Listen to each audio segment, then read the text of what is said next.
Hello everyone, कैसे हैं आप सब। उम्मीद है आप सब बहुत अच्छे होंगे। कई बार होता है ना कि हम पेरेंट्स सोचते हैं कि हम बच्चों पर कभी भी कोई भी प्रेशर नहीं डालेंगे, है ना। और प्रेशर नहीं डालने की वजह से हमको लगता है कि हम एक गुड पेरेंटिंग कर रहे हैं।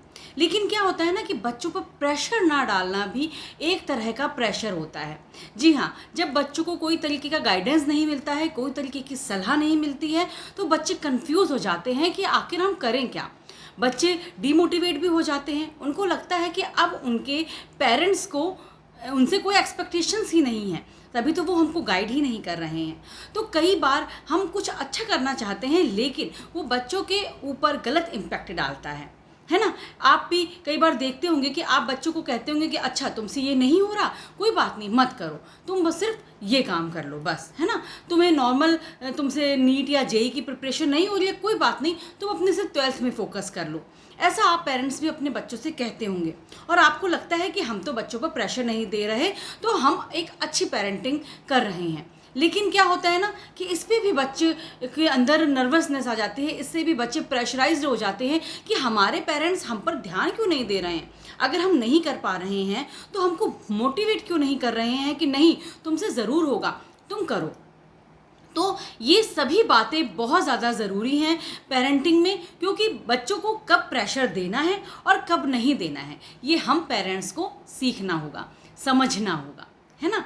तो पेरेंटिंग आसान नहीं है। अगर आप जानना चाहते हैं कि बच्चों पर प्रेशर ना देना भी बच्चों के अंदर क्या क्या भावनाओं को ना ला सकता है, तो मैं आपको बताऊंगी। लेकिन अगर आप मेरे चैनल पर नए हैं तो प्लीज़ इसे सब्सक्राइब कीजिए और मेरे वीडियोस को लाइक, कमेंट और शेयर भी कीजिए।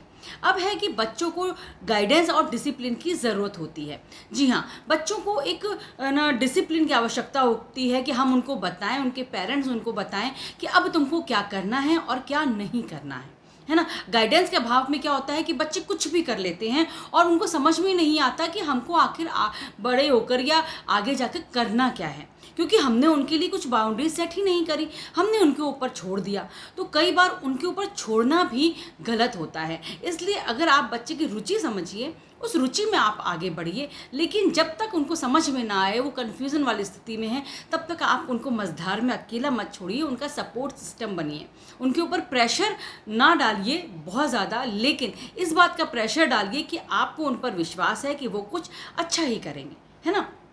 अब आपको क्या करना है, उनको बताना है कि आपको उनसे एक्सपेक्टेशंस हैं, कुछ बाउंड्रीज सेट कीजिए ताकि उनको लगेगा कि हाँ उनके माता पिता को उनसे उम्मीदें हैं, है ना, जिन्हें वो पूरा करने का प्रयास करेंगे।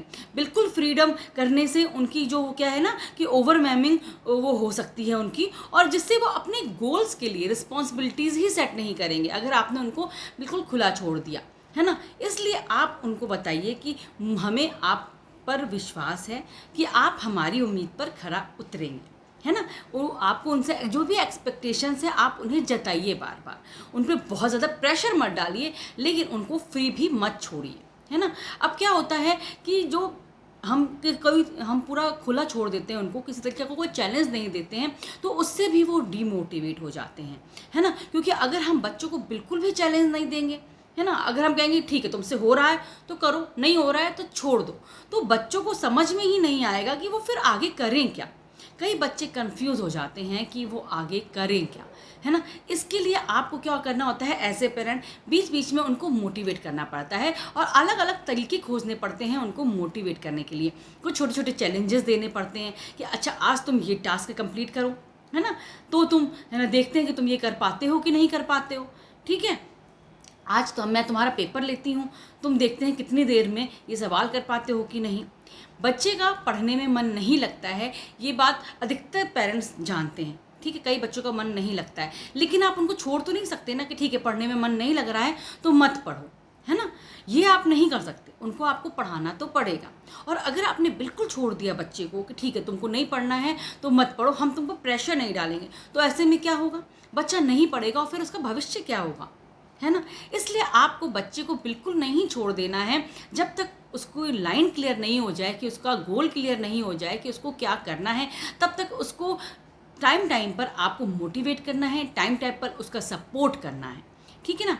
अब उसको उसकी रिस्पॉन्सिबिलिटीज़ के बारे में आपको समझाना है कि तुम्हारे ऊपर क्या रिस्पॉन्सिबिलिटीज़ हैं, है ना। ज़िंदगी में तुम किस तरीके से अपने कामों की ज़िम्मेदारी लेना सीखोगे, तो ये सब बच्चे को अगर हम छोड़ देंगे तो बच्चे के अंदर नहीं आएगी। उसको टाइम टू टाइम आपको बताना है, उसको मोटिवेट करना है कि आपको ये ज़िम्मेदारियां हैं आपके ऊपर और आपको इन्हीं से सीखना है। तो एक बैलेंस बनाना ज़रूरी है, आपको कब उस पर प्रेशर डालना है और कब प्रेशर नहीं डालना है, ये समझना आपको ज़रूरी है। ठीक है। अब एज ए पेरेंट आपको क्या करना है कि बच्चा को ये लगे कि आप उसके साथ हैं।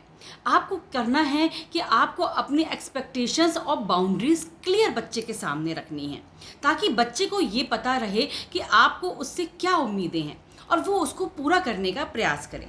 उसको प्रेशर नहीं देना है ना, मगर उसको प्रेशर उसके ऊपर से हटाना भी नहीं है ना। आपको अति उसके ऊपर दबाव नहीं डालना है, उसको आपको एक्सपेक्टेशन बतानी है और आपको ये क्लियर कर देना है कि बेटा मेरी ये एक्सपेक्टेशन है, लेकिन अगर तुम्हें किस और चीज़ में रुचि है तो तुम मुझे वो बता सकते हो, मैं उसमें तुम्हारे साथ हूँ, है ना। बाउंड्रीज आपको सेट कर देनी है। अगर वो कुछ गलत करेगा तो आपको उसको रोकना है, लेकिन यदि वो सही कर रहा है, लेकिन हो सकता है कि वो आपकी पसंद का चीज़ नहीं कर पा रहा है, लेकिन अगर वो कुछ सही कर रहा है तो आपको उसके साथ रहना है और इस बात का विश्वास आपको उसको दिलाना है। इसलिए आप उसको अपने एक्सपेक्टेशंस बताइए, अपनी उम्मीदों के बारे में उसको बताइए और बाउंड्री शुरू से ही आप सेट कर सकती हैं, ताकि बच्चा गलत राह पर ना जाए।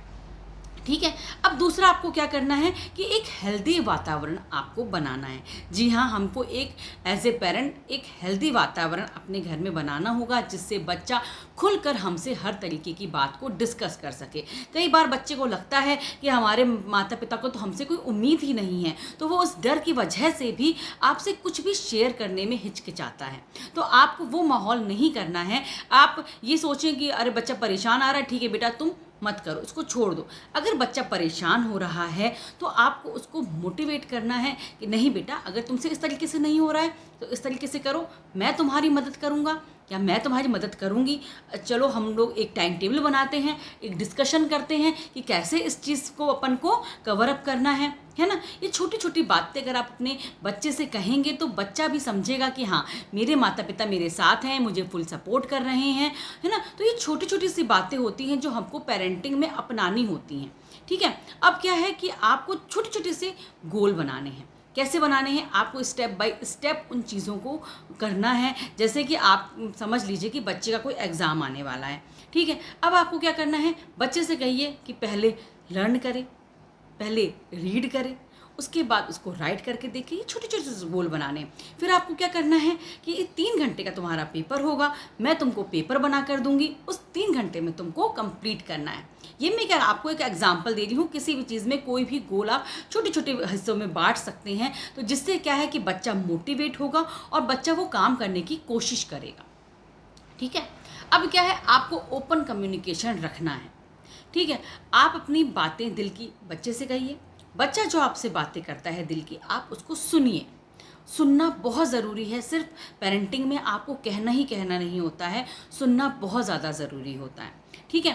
तो आप जब बच्चे की बात सुनेंगे तो आपको बच्चों की कन्फ्यूज़न पता चलेगी कि बच्चे कहाँ कन्फ्यूज़ हो रहे हैं, और जब आपको बच्चों की कन्फ्यूज़न पता चलेगी तो आप उस हिसाब से बच्चे के साथ काम कर पाएंगे, बच्चे को सलाह दे पाएंगे, है ना। इसीलिए आप उसके साथ कम्युनिकेशन जारी रखिए। फ्रीली बात करने का आप उसको एक विश्वास दिलाइए कि तुम किसी भी विषय में मुझसे फ्रीली बात कर सकते हो। उसको मौका दीजिए बोलने का, क्योंकि अगर आप मौका नहीं देंगे उसको बोलने का तो वो सिर्फ आपको सुनेगा, एक कान से सुनेगा, एक कान से निकाल देगा, क्योंकि उसको ये लगेगा कि मेरी बातें तो मेरे माता पिता सुनेंगे ही नहीं। इसलिए उसको फ्रीली बोलने का भी मौका दीजिए। ठीक है। अब आपको क्या करना है, एक बात ये समझनी होगी कि गाइडेंस और फ्रीडम के बीच में अंतर होता है ना। मैं जैसे आपसे कह रही हूँ कि बच्चों पे प्रेशर, ओवर प्रेशर नहीं करना है, लेकिन प्रेशर छोड़ना भी नहीं है, पूरी तरीके से फ्रीडम भी नहीं करनी है, बच्ची को देनी है। ठीक है। तो आप उसको टाइम टू टाइम गाइडेंस दीजिए, है ना। आप उसको एकदम फ्रीडम मत दीजिए, क्योंकि अभी बच्चा आप पर निर्भर है। जब तक बच्चे का गोल क्लियर नहीं हो जाता कि उसको करना क्या है, तब तक वो आप पर निर्भर है। तो आप एकदम से उसको फ्रीडम मत दीजिए, आप उसको गाइडेंस दीजिए, आपका सपोर्ट दीजिए, क्योंकि बच्चा क्या है कि आपके सपोर्ट के साथ आगे बढ़ जाएगा, लेकिन आपके सपोर्ट के बिना वो जीवन की रेस में पीछे हो जाएगा।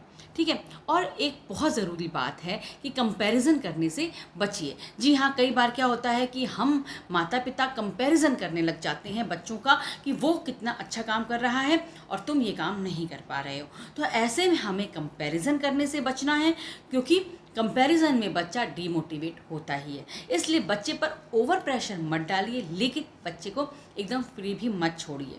यहाँ आपका समझना बहुत ज़रूरी है कि बच्चे पर कब प्रेशर डालना है, कब प्रेशर नहीं डालना है। उम्मीद है कि मेरी इन बातों से आपको काफ़ी मदद मिलेगी।